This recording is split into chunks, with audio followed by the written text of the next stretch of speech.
Hello दोस्तों, आप सभी का स्वागत है फंडा बॉक्स के मेंटरशिप प्रोग्राम में।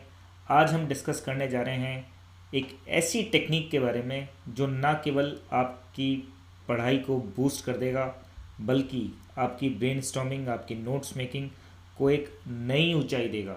जी हाँ, हम बात करेंगे माइंड मैप के बारे में। माइंड मैपिंग क्या होती है, माइंड मैपिंग कैसे करते हैं, उसके क्या फ़ायदे हैं, ये सब हम इस वीडियो में देखेंगे। पर उससे पहले हम चर्चा करते हैं कि माइंड मैप करने की ज़रूरत क्या है, क्यों आपके जो लीनियर नोट्स हैं वो सफिशेंट नहीं है। अगर मैं बात करूं, बिहेवियरल साइंसेज हैं उसके अकॉर्डिंगली अगर हम देखें तो अगर कोई भी बंदा सबसे पहले किसी लेक्चर को सुन रहा होता है, जो ऑडिटरी, जो उसको सुन के ग्रास्पिंग करने की पावर होती है। आप सभी जानते हैं कि हमारे जो सेंसेस हैं वो अलग अलग तरीके से काम करते हैं।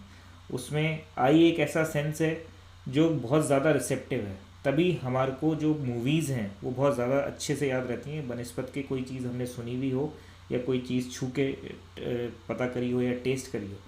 तो आई का एक कनेक्शन जो है हमारी ब्रेन से और हमारी मेमोरी से वो बहुत स्ट्रॉन्ग रहता है। तो इसलिए जब हम देखते हैं कि कोई लर्निंग अगर हम विजुअली करते हैं तो उसका इम्पैक्ट ज़्यादा देर तक और ज़्यादा गहरा होता है।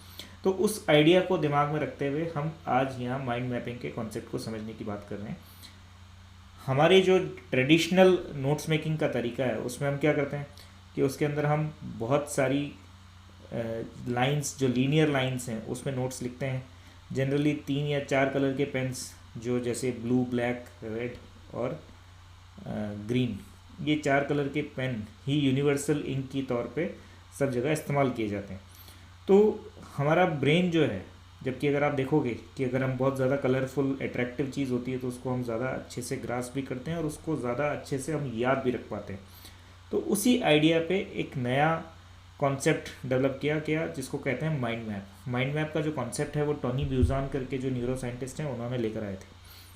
अब क्या ये बहुत एक यूनिक आइडिया है? नहीं, ये एक यूनिक आइडिया नहीं है। अगर लियोनार्डो दा विंची की आप बुक, जो कॉपीज़ हैं, जो नोटबुक्स हैं, अगर उसको देखेंगे, जो कि फ्रीली अवेलेबल, आप देखने के लिए अवेलेबल हैं गेट्स फाउंडेशन के साइट्स पे, या आप रिचर्ड फिनमैन की नोटबुक देखेंगे या चार्ल्स डार्विन की नोटबुक देखेंगे, तो आप देखेंगे कि उन्होंने बहुत ज़्यादा विजुअल एक्सटेंट में यूज़ किया है। हम भी हमारी क्लास में पीछे बैठते थे तो डूडलिंग करते थे। मैडम जो पढ़ा रही होती थी तो उनका फ़ोटो बनाते थे, या सर जो पढ़ा रहे होते थे उनका फ़ोटो बनाते थे। तो उससे क्या है कि वो क्रिएटिव ब्रेन जो है आपका, वो उसका जो पार्ट एक्सेस है, वो जो रोल है, वो शुरू हो जाता है। उससे आपकी मेमोरी जो है वो बहुत स्ट्रॉन्ग बनती है। तो इसलिए अब इस बात को, मतलब ये कि हम माइंड मैप करते क्यों हैं, वो बात तो अभी हमने देख ली। अब हम देखते हैं कि माइंड मैपिंग करते कैसे हैं। तो पहले तो इस बात को समझते हैं कि माइंड मैप होता क्या है। एक्चुअली माइंड मैप, अगर मैं बहुत सिंपल भाषा में बोलूँ तो एक विजुअल डायग्रामेटिक रिप्रेजेंटेशन है आपके नोट्स का। माइंड मैप आपके ब्रेन में जिस तरीके से जो आइडिया डेवलप हो रहा है उसको कैप्चर करने का तरीका है। माइंड मैप आपको हेल्प करता है किसमें? सोचने में, इंफॉर्मेशन कलेक्शन में, उनको रिमेंबर, याद रखने में, और नए आइडियाज़ क्रिएट करने में। तो इसलिए माइंड मैपिंग एक ऐसा टूल है जो बहुत ही इफ़ेक्टिव और बहुत ही ज़्यादा यूज़फुल है हमारी प्रिपरेशन के लिए, स्पेशली जब हमारे पास में टाइम कम हो और हम इस तरीके का एग्ज़ाम की प्रिपरेशन कर रहे हो जिसमें बहुत ज़्यादा डेटा हो। तो अब देखते हैं कि माइंड मैपिंग होती क्या है। जैसे भी आपके सामने में एक एग्जाम्पल आपके सामने मैंने दिया है, this is just an example of mind map. Mind map कैसे बनाते हैं, उसमें क्या ध्यान रखना होता है, ये मैं बताऊंगा। मैं आपके साथ में सिर्फ ये 2 इमेजेस इसलिए शेयर कर रहा हूँ so that you can understand कि माइंड मैप कितने कैप्टिवेटिंग होते हैं, कितना आपका ध्यान कैप्चर करने की पावर रखते हैं। ये देखिए कितने खूबसूरत से ये माइंड मैप हैं। इनको देखने से ही अपने को लगता है कि यार ये कुछ तो अलग है और अपन इसको पढ़ें। तो इनसे क्या होता है कि अगर आप इस माइंड मैप को देखेंगे तो आपको लगेगा कि एक पूरा जो टॉपिक है वो एक इमेज में कन्वर्ट कर दिया, तो विच इज़ इफ़ेक्टिव और आपके लिए बहुत फास्ट यूज़ करने के लिए भी हो सकता है, क्योंकि रिवीजन बहुत आसान हो जाता है। अब माइंड मैपिंग करते क्यों है? जैसे मैंने आपको कहा कि एक बहुत पावरफुल नोट टेकिंग मेथड है जिसमें सिर्फ न केवल इम्पॉर्टेंट फैक्ट्स हाईलाइट करते हैं, बल्कि हम लोग ये भी समझते हैं कि किसी और चीज़ से उसका कनेक्शन कैसे बनाया जाए। हम ये भी समझते हैं कि पूरा का पूरा जो ओवरऑल स्ट्रक्चर है किसी सब्जेक्ट का वो कैसा होगा। तो मतलब एक 360 डिग्री ओवरव्यू देने का तरीका है आपको माइंड मैप। अब देखिए एक और माइंड मैपिंग क्यों करने की ज़रूरत है उसको भी मैं आपको एक माइंड मैप के थ्रू समझाता हूँ कि माइंड मैप आपके लिए किस तरीके से हेल्पफुल होता है। तो अगर मैं बात करूं कि क्रिएटिविटी को जो है वो अनलीश कर देता है, मतलब आपको हेल्प करता है क्रिएटिव तरीके से सोचने में और यूटिलाइजेशन करने में। किस तरीके से आप उसके माइंड मैप्स के थ्रू नोट्स बना सकते हैं, जो नोट्स इंटरकनेक्टेड हों, इन डेप्थ हों, 360 डिग्री व्यू रखते हों, शॉर्ट हों, इंटरेस्टिंग हों, एक ही इमेज में बहुत सारी चीज़ें कवर करते हों, आपको ब्रेनस्टॉर्मिंग करने में हेल्प करते हैं।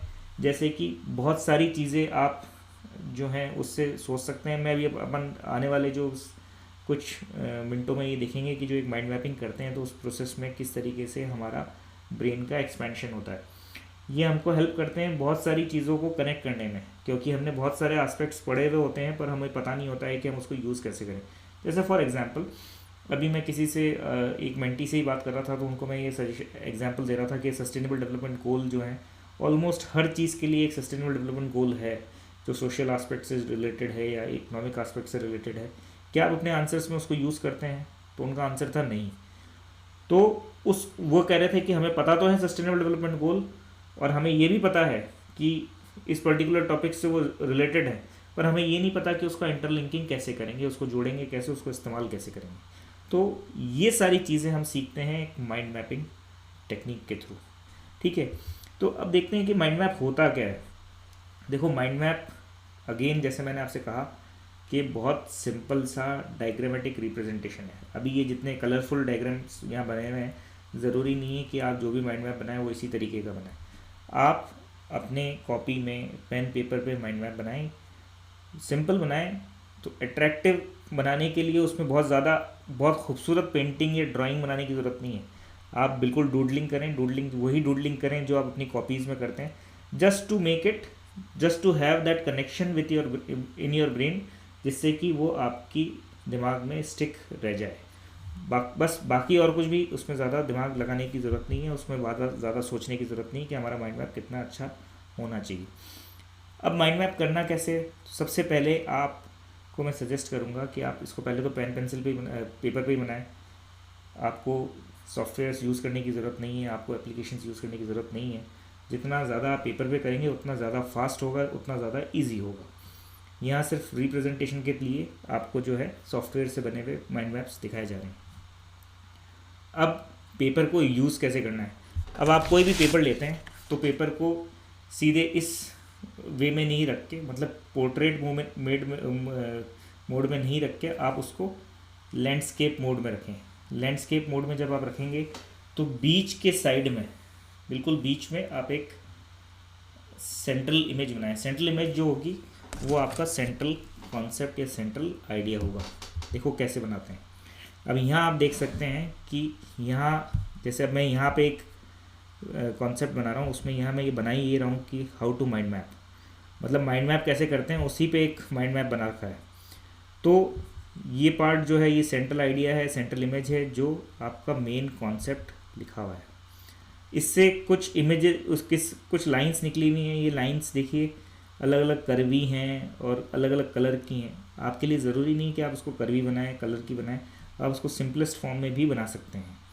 कलर्स बहुत ज़्यादा यूज़ करने में आपका टाइम वेस्ट होता है, तो आप उसको मत करिए। आप 2-3 तरीके के कलर भी यूज़ कर सकते हैं, उससे ज़्यादा कलर की ज़रूरत नहीं है। अब हर लाइन पे आप देखेंगे कि यहाँ पे मैंने सिर्फ कीवर्ड लिखा है और वो लाइन की लेंथ भी कीवर्ड के साइज़ के बराबर ही रखी है। तो आपको भी यही करना है कि आप जहाँ तक पॉसिबल हो सके उस लाइन की लेंथ के बराबर ही कीवर्ड्स लिखें। अब कीवर्ड में क्या होता है, हमारे जब भी हम नोट्स बनाते हैं तो उसमें बहुत सारी ग्रामर होती है, तो ग्रामर को आप हटा दीजिए और सिर्फ कीवर्ड्स को लिखना और आइडेंटिफाई करना सीखिए। उससे क्या होगा, उससे आपके नोट्स बहुत कंप्रेस हो जाएंगे और बिल्कुल टू द पॉइंट चीज़ें आपको याद रहेंगी और आप उसको यूटिलाइज कर पाएंगे। ठीक है, फिर आप जितने ज़्यादा कीवर्ड्स लिखते हैं तो उतनी ज़्यादा आपके पास इंडिपेंडेंस होती है आगे सोचने की। तो पहले आपको सेंट्रल इमेज बनानी है, सेंट्रल इमेज से आपको ब्रांचेस निकालनी है, जैसे यहाँ निकाली गई हैं। हर ब्रांच पे एक कीवर्ड रखना है, कीवर्ड की लेंथ सिर्फ इतनी कीवर्ड और ब्रांच की लेंथ ऐसे रखनी है कि वो दोनों बराबर हों, बहुत ज़्यादा लंबी ब्रांच बनाने की ज़रूरत नहीं है, उसमें फ्रीडम हो जिससे कि आप उसमें नया चीज़ ऐड ऑन कर सकें। अब कीवर्ड भी जब हम सोचते हैं तो ऐसे ऐसे सोचने की ज़रूरत है जिससे कि कनेक्टिविटी और जिससे आइडियाज़ कनेक्शन हो सकें। तो अब इस बात को समझने के लिए अपन एक क्या करते हैं कि एक छोटा सा एग्जाम्पल लेते हैं जिसमें हम एक माइंड मैप बनाएंगे। तो मैं आपके साथ वो माइंड मैप की इस पूरे प्रोसेस को शेयर भी करूँगा।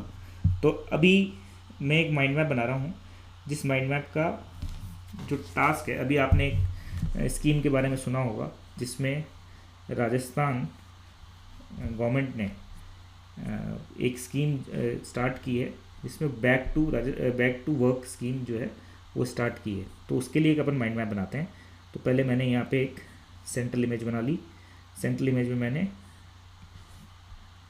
Just a second, Rajasthan back to work scheme. अब देखो, अपने को चीज़ें सोचनी है तो पहले सबसे पहले एक बहुत ही बेसिक फंडा ये है कि अपन what, when, where, whom, how, है ना, और whose, ये सारी एस्पेक्ट्स को अपन एक इस मॉडल के थ्रू समझने की कोशिश करते हैं कि क्या है। अब देखो, जो स्कीम है कि Rajasthan back to work scheme है वो किसके लिए स्टार्ट की गई। तो हुम, तो उसमें अपन लिख सकते हैं वुमेन। तो अभी हमने ये पढ़ा था कि वुमेन के लिए लिखी गई, कौन सी वुमेन, तो उसमें वुमेन में आ सकता है कि जिन लोगों ने अपने जॉब क्विट कर दी हूँ, ऐसा ही था ना। तो मतलब अब कुछ चीज़ें तो मुझे पता हैं और कुछ चीज़ें अभी देखिएगा कि इसके अंदर मुझे ऐसी भी आएंगी जो मुझे पता नहीं होंगी। अब कौन सी, अब वुमेन तो आपने बता दिया जिसने जॉब क्विट करी हो, तो उसमें भी कोई प्रायोरिटी है क्या, मतलब कोई स्पेसिफिक कैटेगरी की वुमेन जो होगी उसको आप पहले प्रायोरिटी दोगे क्या। तो उसमें आंसर है कि आप जैसे विडोज़ हैं, है ना, दूसरा आप डिवोर्सी हैं। अब हो सकता है कि एक और कैटेगरी और वो मुझे पता नहीं हो, तो लेट्स से कि ये वो एक कैटेगरी और मेरे को पता नहीं है, मैंने यहाँ एक क्वेश्चन मार्क बना दिया जिससे मेरे को आगे ध्यान रहे कि ये वाला पॉइंट जो है वो मेरे लूप होल में है, मतलब मेरे को मेरी इन्फॉर्मेशन में नहीं है। अब वेयर से कोई ज़्यादा ख़ास ताल्लुक़ नहीं है क्योंकि कहाँ पे शुरू हुई तो वो इम्पोर्टेंट नहीं है। व्हेन शुरू हुई वो भी इम्पोर्टेंट नहीं है क्योंकि इसमें बहुत ज़्यादा डिटेल अपने पास में है नहीं।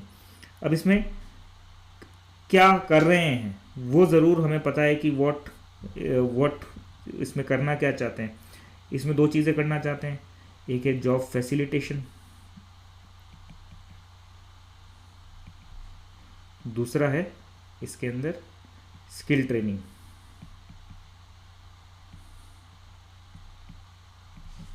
है ना। अब स्किल ट्रेनिंग कौन करेगा, RKCL के थ्रू। जब हमने ये देखा कि RKCL हम लिख रहे हैं तो हम ये भी सोचें कि इसके अलावा और कौन कौन सी ऐसी इंस्टीट्यूशन है RSLDC टाइप की, है ना, जो कि स्किल ट्रेनिंग में राजस्थान में पार्टिसिपेट करता है। तो देखो, जब अपन ने RKCL लिखा तो खाली सिर्फ इससे रिलेटेड ये इन्फॉर्मेशन कि RKCL है, यहीं पे रुकने की ज़रूरत नहीं है। आप उस RKCL की इन्फॉर्मेशन को आगे भी बढ़ा सकते हैं, उसमें भी जो पॉइंट्स हैं उसको ले सकते हैं which can be used for your exam. तो इस पूरी प्रोसेस की ब्यूटी यही है कि ये यहाँ पर रुकती नहीं है, उसमें हमेशा एक और आगे देखने की आपको स्कोप होता है और आप उसमें ये समझने की कोशिश कर सकते हो कि वो जो आपकी मेमोरी में जो चीज़ें हैं वो कहाँ पे कितनी हैं और कितनी चीज़ें उसमें से छूट गई हैं। तो यहाँ पे आप नई चीज़ें ऐड ऑन कर सकते हो अपने ही उस पर्टिकुलर लर्निंग में। अब जैसे अब इसमें ये है कि हाउ, कैसे करेंगे, कौन करेगा। तो women directorate, women empowerment directorate,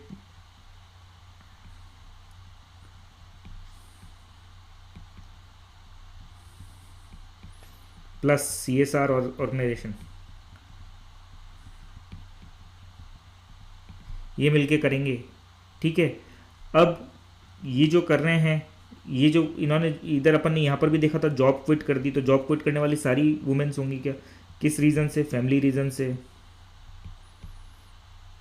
तो देखो इसमें एक तो ब्यूटी ये है कि एक तो जब भी स्ट्रक्चरिंग कर रहे हैं तो बहुत सारी चीज़ें आपको धीरे धीरे याद आती रहती हैं और आपको वो लिंकेज करने का समझ में आता है कि उसको लिखना कहाँ है, तो उससे आपका एक स्ट्रक्चर बनता है। तो हर चीज़ को अप्रोच करने के लिए एक स्ट्रक्चर बन जाता है, तो वो आपको हेल्प करता है ये समझने में कि किस तरीके से किसी पर्टिकुलर टॉपिक को अप्रोच करना है। ये मैंने आपको एक जस्ट एक एग्जांपल दिया है। अब इसमें मान लो जैसे अगर मैं यहाँ एक और एस्पेक्ट देखूँ कि टारगेट क्या है, इसमें क्या करेंगे, तो वो टारगेट है 15,000 जॉब्स क्रिएट करना। अब देखो हम बार बार कह रहे हैं जॉब्स कितने साल में, 3 ईयर में।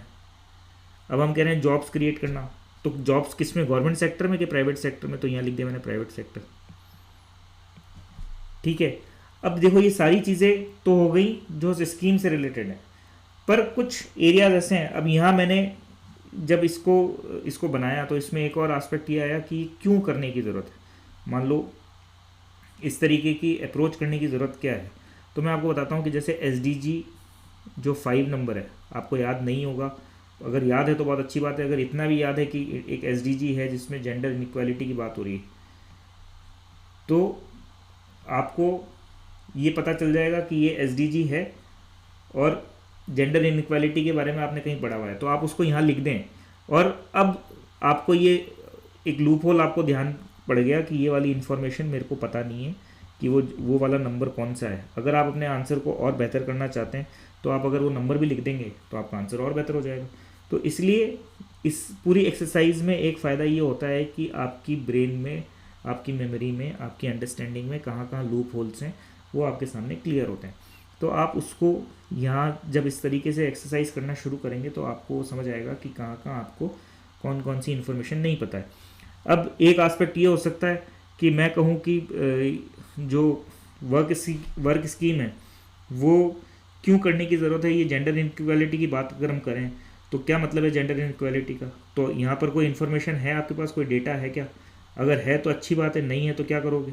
तो जैसे मैंने कहा कि अभी एक वर्किंग ग्रुप ऑफ मिनिस्टर्स ने एक इन्फॉर्मेशन दी थी, तो वर्किंग ग्रुप ऑफ मिनिस्टर्स, अब ये कीवर्ड लिखने के बाद मैं नेक्स्ट एक लाइन बना दूँ, उससे अगला ब्रांच ले जाऊँ, इसको यहीं पे रोक दूँ। उन्होंने क्या कहा, उन्होंने कहा कि डिकेडल जो है पार्टिसिपेशन डिक्रीज है,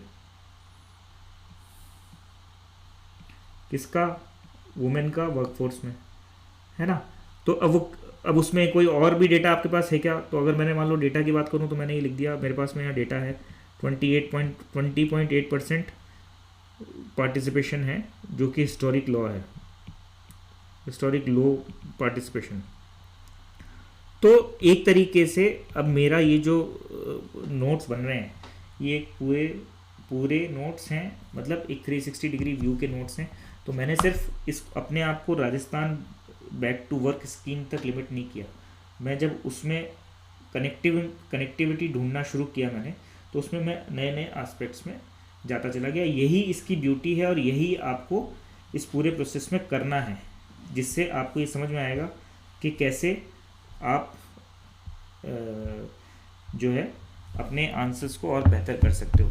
तो अभी जो अपन ने एक्सरसाइज यहाँ करी, तो अगर मैं उसका एक एंड प्रोडक्ट दिखाऊं तो देखिए ये इस तरीके का एक एंड प्रोडक्ट बनता है कि जिसमें आपको ये पता चलेगा कि क्या है, किसके लिए की, क्या नेचर ऑफ जॉब है, क्यों, कौन इम्प्लीमेंट करेगा, कैसे करेगा, क्यों करेगा, कितना टारगेट है। तो ये सारे एस्पेक्ट्स अपन ने 360 डिग्री व्यूज़ में यहाँ कवर किए। तो इसलिए ये माइंड मैपिंग का जो आइडिया है ये एक इफ़ेक्टिव आइडिया है। तो अगर अपन इसको और देखें कि कैसे कैसे इसको इस्तेमाल किया जा सकता है, तो सबसे पहला और बेसिक फंडामेंटल यूज़ है आपकी नोट्स मेकिंग में। आपके नोट्स अगर विजुअली अट्रैक्टिव होंगे तो आपको पढ़ने में मज़ा आएगा और फास्ट होंगे। ऐसे नोट्स होने चाहिए जो एडॉप्टिव हों कि अगर आपने कोई नई चीज़ सीख ली तो उसके अंदर आप एड ऑन कर सको, तो आपको वो कनेक्शन, पीछे जो रेसिडुअल आपने जो लर्निंग है उससे कनेक्ट करने को आपको हेल्प करता है। तो वो यहाँ पे आपको मिलेगा। ब्रेनस्टॉर्मिंग में हेल्प करता है, जैसे अभी अपन ने करके देखी, एक एग्जांपल अपन लाइव एग्जांपल करके देख लिया। लास्ट मिनट रिकैप में आपको हेल्प करेगा, क्योंकि बहुत समराइज करके बहुत शॉर्ट में बन जाएगा, तो फटाफट आप उसको पढ़ सकोगे। रिवीजन में ऑटोमेटिकली हेल्प करने वाला ही है।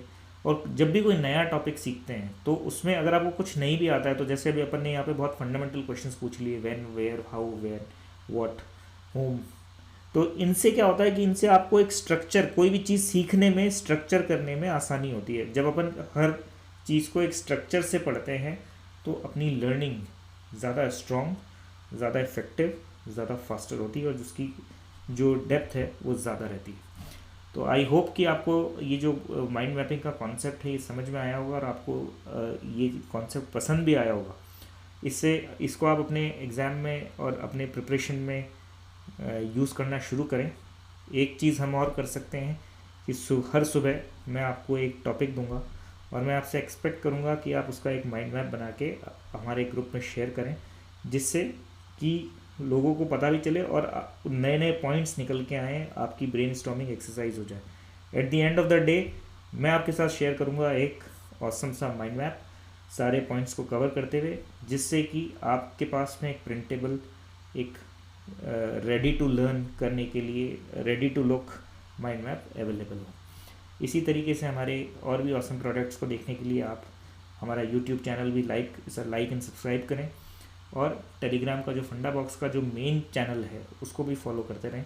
उसमें हम बहुत सारे इनिशिएटिव्स चला रहे हैं जो आपको आपके एग्ज़ाम में हेल्प करेंगे। All the best, keep learning, keep writing और अच्छे से आप इसको रिगरसली फॉलो करेंगे हमारे चैनल की और हमारे मेंटर्स जो आपको बता रहे हैं, तो I am sure you will get success very soon.